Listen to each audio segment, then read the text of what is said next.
নমস্কার। আজ রান্না করতেছি সবজি দিয়ে একটু বোনা খিচুড়ি। এখানে আমি ফুলকপি, গাজর, মুসুরি ডাল, মটরশুঁটি দিয়ে দিচ্ছি। এভাবে একটু বোনা খিচুড়ি রান্না করবো, সাথে বেগুন বড়া থাকবে। এভাবে বোনা খিচুড়ি রান্না করে বেগুন বড়া দিয়ে খেলে অনেক মজা হয়।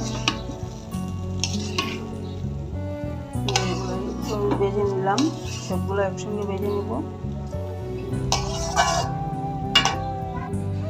সবগুলো একসঙ্গে ভেজে আমি রাইস কুকারে দিয়ে দিলাম। এখন পানি দিয়ে ঢেকে দিব, আমার খিচুড়িটা হয়ে যাবে।